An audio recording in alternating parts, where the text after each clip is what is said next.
ਪ੍ਰੀਤ ਆਹਲੂਵਾਲੀਆ ਮੇਰੇ ਸਾਥੀ ਵਿੱਕੀ ਵਡੇਰਾ ਜੀ AV18 ਨਿਊਜ਼ ਤੋਂ। ਅਸੀਂ ਪਹਿਲਾਂ ਹੈਪੀ ਨਿਊ ਈਅਰ ਜਿਹੜਾ ਕਿ ਅੱਜ ਅਸੀਂ ਆਪਣੇ ਖੰਨੇ ਦੇ ਬਾਰ ਦੇ ਵਿੱਚ ਪਹੁੰਚੇ ਹਾਂ, ਕੋਰਟ 'ਚ ਪਹੁੰਚੇ ਜਿੱਥੇ ਕਿ ਬਾਰ ਐਸੋਸੀਏਸ਼ਨ ਖੰਨਾ ਵੱਲੋਂ ਸਾਲਾਨਾ ਹੈਪੀ ਨਿਊ ਈਅਰ ਦੀ ਇੱਕ ਪਾਰਟੀ ਰੱਖੀ ਗਈ, ਜਿੱਥੇ ਮੁੱਖ ਮਹਿਮਾਨ ਦੇ ਤੌਰ ਤੇ ਸਾਡੇ ਖੰਨੇ ਦੇ MLA ਤੇ ਕੈਬਨਿਟ ਮੰਤਰੀ ਗੁਰਕੇਸ਼ ਸਿੰਘ ਕੋਟਲੀ ਜੀ ਨੇ ਸ਼ਿਰਕਤ ਕੀਤੀ। ਉਹਨਾਂ ਨਾਲ ਗੱਲ ਕਰਦੇ ਹਾਂ। ਪਹਿਲਾਂ ਤਾਂ ਸਰ ਵੈਲਕਮ ਤੇ ਸਾਡੇ ਵੱਲੋਂ ਵੀ ਨਵੇਂ ਸਾਲ ਦੀਆਂ ਮੁਬਾਰਕਾਂ। ਸਰ ਤੁਸੀਂ ਦੇਖਿਆ ਵਾ ਹਮੇਸ਼ਾ ਹਰੇਕ ਫੰਕਸ਼ਨ ਤੇ ਕਿਸੇ ਵੀ ਟਾਈਪ ਦਾ ਹੋਵੇ ਤੁਸੀਂ ਆਪਣੀ ਸ਼ਿਰਕਤ ਕਰਦੇ ਹੋ। ਅੱਜ ਜਿੱਥੇ ਬਾਰ ਕੌਂਸਲ 'ਚ ਪਹੁੰਚੇ ਹੋ, ਕੀ ਇਹਨਾਂ ਦੀਆਂ ਡਿਮਾਂਡਾਂ ਸੀ ਤੇ ਕੀ ਤੁਸੀਂ ਆਪਣੇ ਵੱਲੋਂ ਇਹਨਾਂ ਨੂੰ ਆਸ਼ਵਾਸਨ ਤੇ ਗ੍ਰਾਂਟ ਦਿੱਤੇ?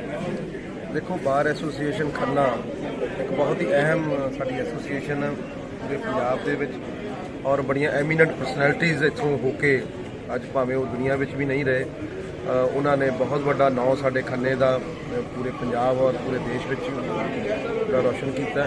और अज भी बहुत सारे ऐसे लोग ने इस बार के जो मैंबर ने जिहड़े शहर के हर खेतर दे विच उन्हां दा बहुत बड़ा योगदान, क्योंकि हुण इलैक्शन होके हटी है, नवी टीम बनी है बार एसोसीएशन की। श्री मनीष खन्ना जी ਉਹਦੇ ਪ੍ਰੈਜ਼ੀਡੈਂਟ ਇਲੈਕਟ ਹੋਏ ਨੇ ਔਰ ਅੱਜ ਉਹਨਾਂ ਨੇ ਇੱਕ ਪ੍ਰੋਗਰਾਮ ਇੱਥੇ ਆਯੋਜਨ ਕੀਤਾ ਸੀਗਾ। ਮੈਨੂੰ ਬਹੁਤ ਖੁਸ਼ੀ ਹੋਈ ਹੈ। ਜਦੋਂ ਵੀ ਮੈਂ ਬਾਰ ਦੇ ਵਿੱਚ ਆਉਣਾ ਹਮੇਸ਼ਾ ਇੱਥੋਂ ਪੋਜ਼ਿਟਿਵਿਟੀ ਮਿਲਦੀ ਹੈ ਔਰ ਹਮੇਸ਼ਾ ਬਹੁਤ ਵੱਡੇ ਸਹਿਯੋਗ ਜਿਹੜੀ ਹੈ ਉਹ ਦਿੱਤਾ ਜਾਂਦਾ। ਤੋਂ ਅੱਜ ਬਤੌਰ ਇੱਕ ਗਵਰਨਮੈਂਟ ਰਿਪਰੈਜ਼ੈਂਟੇਟਿਵ ਇੱਥੇ ਮੈਂ ਪਹੁੰਚ ਕੇ ਹੋਰ ਵੀ ਖੁਸ਼ੀ ਹੋਈ ਹੈ ਔਰ ਮੈਂ ਬਾਰ ਐਸੋਸੀਏਸ਼ਨ ਨੂੰ 10 ਲੱਖ ਰੁਪਈਆ ਜਿਹੜਾ ਉਹ ਇਸ ਵਾਰ ਦੇਣ ਜਾ ਰਿਹਾ। ਔਰ ਉਸ ਤੋਂ ਬਾਅਦ मैं ये भी अनाउंस किया कि अगले जो अगर गवर्नमेंट साड़ी इलैक्ट होती है वापस असी गवर्नमेंट के विच आने हो तो 10 लाख हर साल असी बार एसोसीएशन देवांगे, क्योंकि बार एसोसीएशन जिन्नियां भी कोई फैसिलिटीज़ ने जो इन्हां दी डिमांड्स ने वो पूरियां होणियां चाहिए ने। और एक पार्ट एंड पार्सल साडा बहुत बड़ा जुडिशियल सिस्टम है, तो इस करके इहदे लई जो भी वध तों वध असी कर सकीए वो असी करन दी कोशिश करें। Thank you very much sir, thank you ji. जिवें कि सर ने कहा कि ਜਿਹੜੀਆਂ ਅੱਗੇ ਤੋਂ ਡਿਮਾਂਡਸ ਨੇ ਜੇਕਰ ਐਗਜ਼ਿਸਟੈਂਸ ਗਵਰਨਮੈਂਟ ਤਾਂ ਹੈਗੀ ਆ, ਫਿਊਚਰ 'ਚ ਵੀ ਹੁੰਦੀ ਆ ਤਾਂ ਫਿਰ ਪੂਰੀ ਹੋਣਗੀਆਂ। ਸਾਡੇ ਨਾਲ ਪ੍ਰੈਜ਼ੀਡੈਂਟ ਜਿਹੜੇ ਕਿ ਹੁਣ ਬਾਰ ਐਸੋਸੀਏਸ਼ਨ ਦੇ ਇਲੈਕਸ਼ਨ ਹੋਏ ਨੇ, ਨਵ ਨਿਯੁਕਤ ਪ੍ਰੈਜ਼ੀਡੈਂਟ ਮਨੀਸ਼ ਖੰਨਾ ਜੀ ਖੜੇ ਨੇ। ਖੰਨਾ ਜੀ ਪਹਿਲਾਂ ਤਾਂ ਹੈਪੀ ਨਿਊ ਈਅਰ ਸਰ ਸਾਡੇ ਚੈਨਲ ਵੱਲੋਂ। ਅੱਜ ਜਿਹੜਾ ਤੁਸੀਂ ਬੜਾ ਵਧੀਆ ਆਰਗੇਨਾਈਜ਼ ਕੀਤਾ ਪ੍ਰੋਗਰਾਮ, ਮੰਤਰੀ ਸਾਹਿਬ ਵੀ ਆਏ, ਉਹਨਾਂ ਵੱਲੋਂ ਵੀ ਬਹੁਤ ਅੱਛੀ ਗ੍ਰਾਂਟ ਦਿੱਤੀ ਗਈ। Are you satisfied? ਬਿਲਕੁਲ ਜੀ, ਮੈਂ ਪਹਿਲਾਂ ਤੁਹਾਡੇ ਚੈਨਲ ਰਾਹੀਂ ਸਾਰੇ ਸਰੋਤਿਆਂ ਨੂੰ ਨਵੇਂ ਸਾਲ ਦੀਆਂ ਬਹੁਤ-ਬਹੁਤ ਮੁਬਾਰਕਾਂ ਦਿੰਦਾ। ਮੰਤਰੀ ਸਾਹਿਬ ਨੇ ਜੋ ਅੱਜ ਸਾਨੂੰ ਸੌਗਾਤ ਦਿੱਤੀ ਨਵੇਂ ਸਾਲ ਦੀ, ਮੈਂ ਇਹਨਾਂ ਦਾ ਧੰਨਵਾਦੀ ਹਾਂ। ਇਹਨਾਂ ਨੇ 10 ਲੱਖ ਰੁਪਈਆ ਹੁਣ ਅਨਾਉਂਸ ਕੀਤਾ। ਮੈਂ ਸਾਰੇ ਸ਼ਹਿਰ ਵਾਸੀਆਂ ਨੂੰ ਅਪੀਲ ਕਰੂੰਗਾ ਕਿ ਜੋ ਕੰਮਕਾਰ ਮੰਤਰੀ ਸਾਹਿਬ ਨੇ ਇੱਥੇ ਸ਼ਹਿਰ ਵਾਸਤੇ ਕੀਤੇ ਨੇ, ਚੰਗੇ ਕੰਮ ਕੀਤੇ ਨੇ, ਜਿੰਨਾ ਇਹਨਾਂ ਨੇ ਪਿਆਰ ਬਣਾਇਆ ਸ਼ਹਿਰ 'ਚ, ਮੈਂ ਅਪੀਲ ਕਰੂੰਗਾ ਕਿ ਇਹਨਾਂ ਨੂੰ ਵੱਧ ਤੋਂ ਵੱਧ ਮਦਦ ਕਰਕੇ ਵੋਟਾਂ ਪਾ ਕੇ ਜਿਤਾਓ, ਦੁਬਾਰਾ ਇਹ ਮੰਤਰੀ ਬਣ ਕੇ ਆਉਣ। ਤੇ ਸਾਡੀ ਜਿਹੜੀ ਇਹਨਾਂ ਨੇ ਗ੍ਰਾਂਟ ਹੋਰ 5 ਸਾਲ ਲਈ ਅਗਲੇ 10-10 ਲੱਖ ਰੁਪਈਆ ਕਰਕੇ 50 ਲੱਖ ਰੁਪਏ ਦਿੱਤਾ, ਉਹ ਵੀ ਸਾਨੂੰ ਮਿਲੇ। ਉਹ ਗ੍ਰਾਂਟ ਤੋਂ ਮੁੱਖ ਪਹਿਲਾਂ ਮੈਂ ਇਹ ਬੇਨਤੀ ਕਰੂੰਗਾ ਸਾਰਿਆਂ ਨੂੰ ਕਿ ਮੰਤਰੀ ਸਾਹਿਬ ਗੁਰਕੇਸ਼ ਸਿੰਘ ਕੋਟਲੀ ਜੀ ਨੂੰ ਵੱਧ ਤੋਂ ਵੱਧ ਇਹਨਾਂ ਇਲੈਕਸ਼ਨਸ ਦੇ ਵਿੱਚ ਵੋਟਾਂ ਪਾ ਕੇ ਜਿਤਾਓ। ਤੇ ਮੈਂ ਆਖਰ 'ਚ ਫਿਰ ਤੁਹਾਡੇ ਰਾਹੀਂ ਸਾਰਿਆਂ ਦਾ ਧੰਨਵਾਦ ਕਰਦਾ, ਕੋਟਲੀ ਸਾਹਿਬ ਦਾ ਧੰਨਵਾਦ ਕਰਦਾ। ਅੱਜ ਸਾਡੇ ਨਾਲ ਜੱਜ ਸਾਹਿਬਾਨ ਵੀ ਸੀਗੇ, ਸਾਡੇ ਸਾਰੇ ਸ਼ਹਿਰ ਦੇ ਵਿੱਚੋਂ ਰੋਸ਼ਾ ਸਾਹਿਬ ਆਏ ਨੇ ਤੇ ਹੋਰ ਵੀ ਕਈ ਸ਼ਖਸੀਅਤਾਂ ਆਈਆਂ ਨੇ, ਸੋਨੀ ਜੀ ਆਏ ਨੇ। ਮੈਂ ਉਹਨਾਂ ਸਾਰਿਆਂ ਦਾ ਵੀ ਇੱਥੇ ਆਉਣ ਤੇ ਬਹੁਤ-ਬਹੁਤ ਧੰਨਵਾਦ ਕਰਦਾ। Thank you sir, thank you very much ਜੀ। ਜਿਵੇਂ ਕਿ ਪਹਿਲਾਂ ਮੰਤਰੀ ਸਾਹਿਬ ਨੇ ਦੱਸਿਆ ਤੇ ਪ੍ਰੈਜ਼ੀਡੈਂਟ ਮਨੀਸ਼ ਖੰਨਾ ਜੀ ਨੇ ਦੱਸਿਆ ਕਿ ਜਿਹੜੀ ਗ੍ਰਾਂਟ ਮਿਲੀ ਹੈ ਬਹੁਤ ਸੈਟੀਸਫਾਈਡ ਨੇ ਤੇ ਉਮੀਦ ਕਰਦੇ ਨੇ ਕਿ ਭਵਿੱਖ ਦੇ ਵਿੱਚ ਜੁਡੀਸ਼ਰੀ ਸਿਸਟਮ ਦੀ ਬੈਟਰਮੈਂਟ ਦੇ ਲਈ ਜਿਹੜਾ ਸਰਕਾਰਾਂ ਵੱਲੋਂ ਉਪਰਾਲੇ ਨੇ ਹੋਰ ਵਧਾ ਕੇ ਕੀਤੇ ਜਾਣਗੇ। ਮੈਂ ਹਰਪ੍ਰੀਤ ਆਹਲੂਵਾਲੀਆ, ਮੇਰੇ ਸਾਥੀ ਵਿੱਕੀ ਵਡੇਰਾ ਜੀ, AV18 ਨਿਊਜ਼ ਤੋਂ। Thank you very much. ਮੁੱਖ ਮਹਿਮਾਨ ਮੈਡਮ ਮਣੀ ਅਰੋੜਾ ਜੀ, ਐਡੀਸ਼ਨ ਸਿਵਲ ਜੱਜ senior division Khanna, Arun Gupta ji, civil ਜੱਜ junior division Khanna, Rajinder Kaur madam ਜੀ, ਸਿਵਲ ਜੱਜ ਜੂਨੀਅਰ ਡਿਵੀਜ਼ਨ ਖੰਨਾ, ਦੀਪਾਲ ਚੀਨਾ ਜੀ, ਸਾਡੇ ਸਿਵਲ ਜੱਜ ਜੂਨੀਅਰ ਡਿਵੀਜ਼ਨ ਖੰਨਾ, ਮੇਰੀ ਐਗਜ਼ੀਕਿਊਟਿਵ ਟੀਮ, ਸਾਰੇ honourable members of bar association Khanna. ਸਭ ਤੋਂ ਪਹਿਲਾਂ ਤਾਂ ਮੈਂ ਇੱਥੇ ਆਏ ਹਾਜ਼ਰੀਨ ਨੂੰ ਨਵੇਂ ਸਾਲ ਦੀ ਬਹੁਤ-ਬਹੁਤ ਵਧਾਈ ਦਿੰਦਾ। ਨਵਾਂ ਸਾਲ ਤੁਹਾਡੇ ਲਈ ਖੁਸ਼ੀਆਂ ਖੇੜੇ ਲੈ ਕੇ ਆਵੇ। 2020-21 ਜਿਸ ਤਰ੍ਹਾਂ ਗਿਆ, ਮੈਂ ਪ੍ਰਮਾਤਮਾ ਅੱਗੇ ਬੇਨਤੀ ਕਰਦਾ ਕਿ 2022 ਬਿਲਕੁਲ ਹੀ ਖੁਸ਼ੀਆਂ ਭਰਿਆ ਹੋਵੇ, ਕੋਈ ਕਰੋਨਾ ਨਾ ਹੋਵੇ, ਕੋਈ ਕੋਰਸ ਬੰਦ ਨਾ ਹੋਣ, ਕਿਸੇ ਕਿਸਮ ਦਾ ਕੋਈ ਵੀ ਅੜਚਨ ਨਾ ਹੋਵੇ। ਤੁਹਾਨੂੰ ਸਾਰਿਆਂ ਨੂੰ ਫੇਰ ਮੈਂ ਬਹੁਤ-ਬਹੁਤ ਮੁਬਾਰਕਬਾਦ ਕਰਨਾ। ਮੁਬਾਰਕਾਂ ਸਰ ਤੁਹਾਨੂੰ ਨਵੇਂ ਸਾਲ ਦੀਆਂ। ਤੇ ਉਹਨਾਂ ਨੇ ਪ੍ਰੈਜ਼ੀਡੈਂਟ ਸਾਹਿਬ ਨੂੰ ਬੇਨਤੀ ਕਰਦਾ ਕਿ ਨੈਕਸਟ ਜੋ ਹੈ ਆਪਣਾ ਪ੍ਰੋਗਰਾਮ ਸ਼ੁਰੂ ਕਰਨਗੇ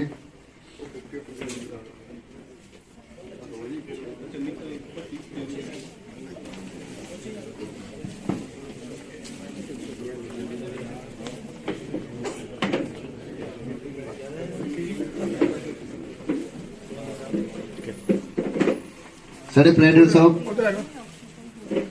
ਬੁਕੇ ਕਰ ਰਹੇ ਨੇ ਜੀ ਗੁਰਕੀਰਤ ਸਿੰਘ ਕੋਟਲੀ ਸਾਹਿਬ ਨੂੰ।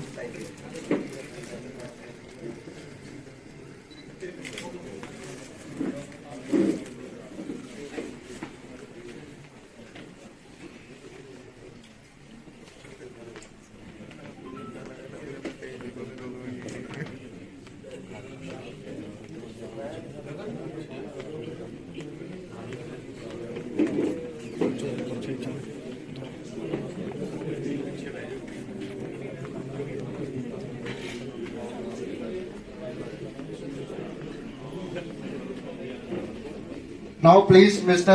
Naveen Thaman ji kindly stage ਤੇ ਆਣਗੇ। Honorable judges, honorable members of the Bar Association Khanna, ਪਹਿਲਾਂ ਮੈਂ ਤੁਹਾਨੂੰ ਨਵੇਂ ਸਾਲ ਦੀ ਬਹੁਤ ਬਹੁਤ ਮੁਬਾਰਕਬਾਦ ਦਿੰਦਾ। Happy new year. ਔਰ ਖਾਸ ਕਰਕੇ ਸ਼੍ਰੀ ਮਨੀਸ਼ ਖੰਨਾ ਜੀ ਜੋ ਪ੍ਰੈਜ਼ੀਡੈਂਟ ਇਲੈਕਟ ਹੋਏ ਨੇ ਬਾਰ ਐਸੋਸੀਏਸ਼ਨ ਦੇ, ਉਹਨਾਂ ਦੀ ਨਵੀਂ ਟੀਮ ਬਣੀ ਹੈ, ਉਹਨਾਂ ਨੂੰ ਵੀ ਮੁਬਾਰਕਬਾਦ ਦਿੰਦਾ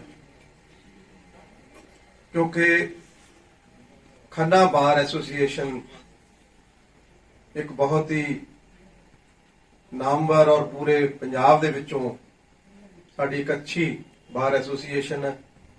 ਬੜੀਆਂ ਐਮੀਨੈਂਟ ਪਰਸਨੈਲਿਟੀਜ਼ ਇਸ ਬਾਰ ਐਸੋਸੀਏਸ਼ਨ ਦੇ ਮੈਂਬਰ ਰਹੇ ਨੇ ਜੋ ਸਾਡੇ ਵਿੱਚ ਅੱਜ ਨਹੀਂ ਹੈਗੇ, ਔਰ ਬਹੁਤ ਸਾਰੇ ਇੱਥੇ ਉਹ ਸ਼ਖਸੀਅਤਾਂ ਬੈਠੀਆਂ ਨੇ ਜਿਨ੍ਹਾਂ ਦਾ ਸ਼ਹਿਰ ਦੇ ਔਰ ਸਮਾਜ ਦੇ ਅੰਦਰ ਹਰ ਖੇਤਰ ਦੇ ਅੰਦਰ ਬਹੁਤ ਵੱਡਾ ਯੋਗਦਾਨ ਹੈ ਕਿਉਂਕਿ ਜੁਡੀਸ਼ੀਅਲ ਸਿਸਟਮ ਸਾਡੇ ਸਿਸਟਮ ਦਾ ਬਹੁਤ ਵੱਡਾ ਪਾਰਟ ਐਂਡ ਪਾਰਸਲ ਹੈ ਔਰ ਜੁਡੀਸ਼ੀਅਲ ਸਿਸਟਮ ਸਾਡੇ ਦੇਸ਼ ਦਾ ਇੱਕ ਮੰਨਿਆ ਹੋਇਆ ਸਿਸਟਮ ਹੈ ਕਿਉਂਕਿ ਇੱਕ ਸਿਟੀਜ਼ਨ ਹੋਣ ਦੇ ਨਾਤੇ, ਇੱਕ ਨਾਗਰਿਕ ਹੋਣ ਦੇ ਨਾਤੇ ਜਸਟਿਸ ਜਿਹੜਾ ਉਹ ਪ੍ਰਵੇਲ ਹੋਣਾ ਚਾਹੀਦਾ ਹੈ ਔਰ ਬਾਈ ਐਂਡ ਲਾਰਜ ਮੈਂ ਕਹਿ ਸਕਦਾ ਕਿ ਸਾਡੇ ਜੁਡੀਸ਼ੀਅਲ ਸਿਸਟਮ ਨੇ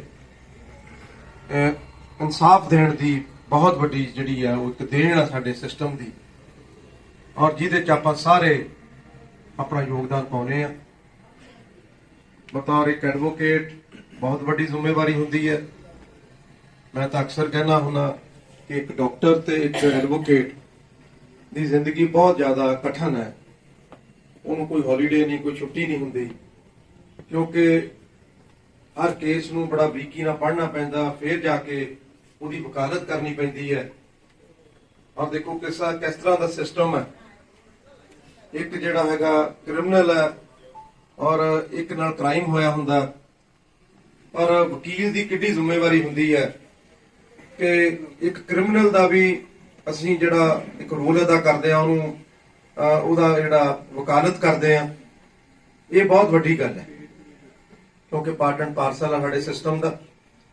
ਸੋ ਮੈਂ ਹਮੇਸ਼ਾ ਹੀ ਮਸ਼ਹੂਰ ਰਿਹਾ, ਹਮੇਸ਼ਾ ਹੀ ਧੰਨਵਾਦੀ ਰਿਹਾ ਕਿ ਖੰਨਾ ਬਾਰ ਐਸੋਸੀਏਸ਼ਨ ਨੇ ਬਹੁਤ ਵੱਡਾ ਯੋਗਦਾਨ, ਬਹੁਤ ਵੱਡਾ ਸਹਿਯੋਗ ਹਮੇਸ਼ਾ ਹੀ ਬਹੁਤ ਮੈਨੂੰ ਖਾਸ ਤੌਰ ਤੇ ਦਿੱਤਾ, ਜਿਹਦਾ ਕਿ ਮੈਂ ਹਮੇਸ਼ਾ ਹੀ ਬਹੁਤ ਜ਼ਿਆਦਾ ਧੰਨਵਾਦੀ ਹਾਂ ਔਰ ਸ਼ੁਕਰਗੁਜ਼ਾਰ ਹਾਂ ਤੁਹਾਡਾ ਸਾਰਿਆਂ ਦਾ।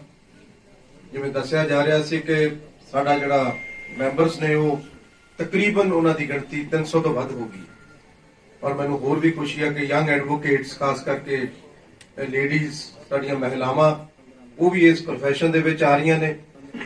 ਇਹ ਵੀ ਬਹੁਤ ਜ਼ਰੂਰੀ ਹੈ, ਬਹੁਤ ਚੰਗੀ ਗੱਲ ਹੈ ਔਰ ਅਸੀਂ ਕੋਸ਼ਿਸ਼ ਕਰ ਰਹੇ ਹਾਂ। ਮੈਂ ਮੈਡਮ ਜੱਜ ਸਾਹਿਬ ਨੂੰ ਕਹਿ ਰਿਹਾ ਸੀਗਾ ਕਿ ਸਾਡਾ ਜਿਹੜਾ ਨਿਊ ਜੁਡੀਸ਼ੀਅਲ ਕੰਪਲੈਕਸ ਹੈ ਕਿਉਂ ਨਹੀਂ ਹਜੇ ਹੋਣ ਚਾ ਰਿਹਾ, ਤਾਂ ਕੁਝ ਥੋੜੇ ਹਰਡਲਸ ਨੇ। ਤਾਂ ਮੈਂ ਅਗਰ ਐਡਮਿਨਿਸਟ੍ਰੇਟਿਵਲੀ ਕੋਈ ਗਵਰਨਮੈਂਟ ਲੈਵਲ ਤੇ ਇਸ ਤਰ੍ਹਾਂ ਦਾ ਕੋਈ ਹਰਡਲ ਹੈਗਾ ਉਹਨੂੰ ਦੂਰ ਕਰਨ ਵਿੱਚ ਅਗਰ ਮੈਂ ਕੋਈ ਕੰਮ ਕਰ ਸਕਦਾ ਤਾਂ ਉਹਦੇ ਜ਼ਰੂਰ ਤੁਸੀਂ ਮੇਰੀ ਡਿਊਟੀ ਲਗਾਓ ਕਿਉਂਕਿ ਅੱਜ ਖੰਨਾ ਵਿਧਾਨ ਸਭਾ ਨੂੰ ਪੰਜਾਬ ਦੀ ਵਜ਼ਾਰਤ ਦੇ ਵਿੱਚ ਤੁਹਾਡੇ ਸਾਰਿਆਂ ਦੇ ਆਸ਼ੀਰਵਾਦ ਸਦਕਾ ਨੁਮਾਇੰਦਗੀ ਮਿਲੀ ਹੈ।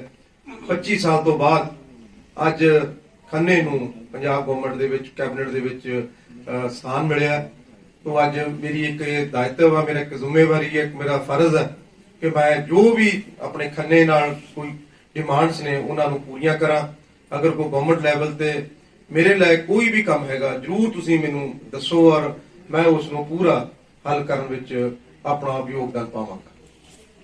ਬਹੁਤ ਬਹੁਤ ਸਾਰਾ ਧੰਨਵਾਦ ਕਿ ਤੁਸੀਂ ਅੱਜ ਮੈਨੂੰ ਇੱਥੇ ਬੁਲਾ ਕੇ ਸਾਰੇ ਆਨਰੇਬਲ ਜੱਜਿਸ ਨਾਲ ਮਿਲਣ ਦਾ ਮੌਕਾ ਲੱਗਿਆ, ਸਾਰੇ ਬਾਰ ਮੈਂਬਰਸ ਨਾਲ ਮਿਲਣ ਦਾ ਮੌਕਾ ਲੱਗਿਆ, ਆਪਣੇ ਵਿਚਾਰ ਸਾਂਝੇ ਕਰਨ ਦਾ ਮੌਕਾ ਲੱਗਿਆ। ਔਰ ਜਿੱਥੋਂ ਤੱਕ ਬਾਰ ਦੀ ਡਿਵੈਲਪਮੈਂਟ ਦੀ ਗੱਲ ਹੈ, ਅਸੀਂ ਇਸ ਲਈ ਹਮੇਸ਼ਾ ਹੀ ਕੋਸ਼ਿਸ਼ ਕਰ ਰਹੇ ਹਾਂ ਕਿਉਂਕਿ ਖੰਨਾ ਦੇ ਵਿੱਚ ਜੋ ਇਹਨਾਂ 5 ਸਾਲਾਂ ਦੇ ਵਿੱਚ ਅਸੀਂ ਕੰਮ ਕੀਤੇ ਨੇ ਜਾਂ ਹੁਣ ਕੰਮ ਚੱਲ ਰਹੇ ਨੇ, ਤੁਸੀਂ ਦੇਖੋਗੇ ਆਉਣ ਵਾਲੇ ਥੋੜੇ ਸਮੇਂ 'ਚ ਇਹ ਖੰਨਾ ਇੱਕ ਬੜਾ ਅੱਛਾ ਔਰ ਸਾਫ਼ ਸੁਥਰਾ ਇੱਕ ਡਿਵੈਲਪਡ ਜਿਹੜਾ ਸਿਟੀ ਉਹ ਅਸੀਂ ਬਣਾਉਣ 'ਚ ਕਾਮਯਾਬ ਹੋਵਾਂਗੇ। ਸੋ ਉਹਦੇ 'ਚ ਜੋ ਵੀ ਅਸੀਂ ਬਾਹਰ ਲਈ ਕਰ ਸਕੇ, ਆਪਣੇ ਮੈਂਬਰਸ ਲਈ ਕਰ ਸਕੇ, ਜੋ ਵੀ ਤੁਹਾਡੀ ਕੋਈ ਵੀ ਡਿਮਾਂਡ ਆ ਉਸ ਨੂੰ ਮੈਂ ਪੂਰੀ ਕਰਾਂਗਾ। 10 ਲੱਖ ਇਸ ਵਾਰੀ ਤਾਂ ਮੈਂ ਜ਼ਰੂਰ ਐਲਾਨ ਕਰ ਹੀ ਰਿਹਾ ਔਰ ਇੱਕ ਹੋਰ ਐਲਾਨ ਕਰ ਰਿਹਾ ਕਿ ਜੇ ਤੁਹਾਡੇ ਆਸ਼ੀਰਵਾਦ ਨਾਲ ਦੁਬਾਰਾ ਗਵਰਨਮੈਂਟ ਚਾਹੁੰਦੇ ਆ ਔਰ ਤੁਸੀਂ ਹਮੇਸ਼ਾ ਜਿਵੇਂ ਅੱਗੇ ਆਪਣਾ ਬਹੁਤ ਗੁੱਟਮੁੱਲਾ ਯੋਗਦਾਨ ਮੇਰੀ ਇਲੈਕਸ਼ਨ ਦੇ ਵਿੱਚ ਪਾਇਆ ਹੈਗਾ, ਇਸ ਵਾਰ ਵੀ ਤੁਸੀਂ ਸਾਰੇ ਕਿਰਪਾ ਕਰੋਗੇ ਤਾਂ ਮੈਂ ਆਉਣ ਵਾਲੇ 5 ਸਾਲਾਂ ਲਈ ਹਰ ਸਾਲ ਤੁਹਾਨੂੰ 10 ਲੱਖ ਰੁਪਈਆ ਬਾਹਰ ਬਹੁਤ ਬਹੁਤ ਧੰਨਵਾਦ। Thank you so much. ਜੈ ਹਿੰਦ। ਸਾਰਿਆਂ ਨੂੰ ਮੇਰੇ ਵੱਲੋਂ ਨਮਸਕਾਰ, ਸਤਿ ਸ਼੍ਰੀ ਅਕਾਲ। ਨਵੇਂ ਸਾਲ ਦੀਆਂ ਸਭ ਨੂੰ ਬਹੁਤ ਵਧਾਈਆਂ ਤੇ ਆਈ ਹੋਪ ਕੋਵਿਡ ਤੋਂ ਆਪਾਂ ਨੂੰ ਰਿਲੀਫ ਮਿਲੇਗਾ, ਓਮਿਕਰੋਨ ਤੋਂ ਵੀ, ਐਂਡ ਆਪਾਂ ਕੋਰਸ ਉਵੇਂ ਹੀ ਅੱਗੇ ਵਾਂਗੂ ਕੰਮ ਜਾਰੀ ਰੱਖਾਂਗੇ। ਫਰਦਰ ਮੈਂ ਤਾਂ ਆਂਦੇ ਹੀ ਜਦੋਂ ਜੁਆਇਨ ਕੀਤਾ ਸੀ ਮੈਂ ਕਿਹਾ ਇਹ ਤਾਂ ਮੇਰੀ ਫੈਮਿਲੀ ਹੈ ਕਿਉਂਕਿ ਮੈਂ ਤਾਂ ਸਟਾਰਟਿੰਗ ਹੀ ਇੱਥੋਂ ਕੀਤੀ ਹੈ, ਮੈਂ ਤਾਂ ਸਿੱਖਿਆ ਹੀ ਤੁਹਾਡੇ ਤੋਂ ਹੈ। ਮੈਨੂੰ ਜ਼ਿਆਦਾ ਖੁਸ਼ੀ ਹੁੰਦੀ ਹੈ ਜਦੋਂ ਮੈਂ ਆ ਕੇ ਇੱਥੇ ਦੁਬਾਰਾ ਜੁਆਇਨ ਕੀਤਾ ਤੇ ਆਈ ਹੋਪ ਕਿ ਆਪਾਂ ਜਿਹੜਾ ਨਵੇਂ ਕੰਪਲੈਕਸ ਦਾ ਬਾਰੇ ਹੈ ਉਹ ਮੈਂ ਅੱਗੇ ਸੈਸ਼ਨ ਦੇ ਸਾਹਿਬ ਟੇਕ ਅਪ ਕਰ ਰਹੇ ਨੇ and he is very hopeful ਕਿ ਆਪਾਂ ਵਿਦਨ ਦਿਸ ਈਅਰ ਉਹਨੂੰ ਸਟਾਰਟ ਕਰਵਾ ਕੇ ਕੰਪਲੀਟ ਤਾਂ ਨਹੀਂ ਕਹਾਂਗੀ but we will start it for sure. जब ना तेरा पुकारा मेरे दिल ने तड़प के जब ना तेरा पुकारा कहाँ से न जाने चला आया ये मौसम प्यारा प्यारा मेरे दिल ने तड़प के जब ना तेरा पुकारा मेरे दिल ने तड़प के जब ना तेरा पुकारा आजा आजा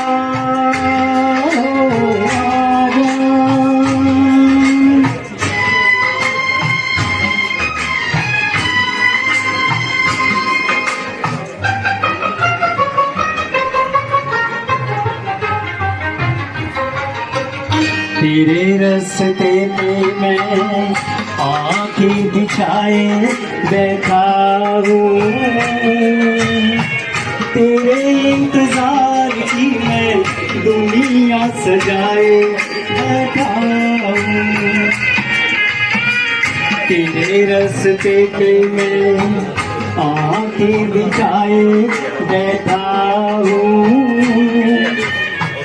तेरे इंतजार की मैं दुनिया सजाए बैठा हूँ देखे तेरी नजरों को भाए ना भाए नजारा मेरे दिल में तड़प दे जब ना तेरा पुकारा मेरे दिल में तड़प दे जब ना तेरा पुकारा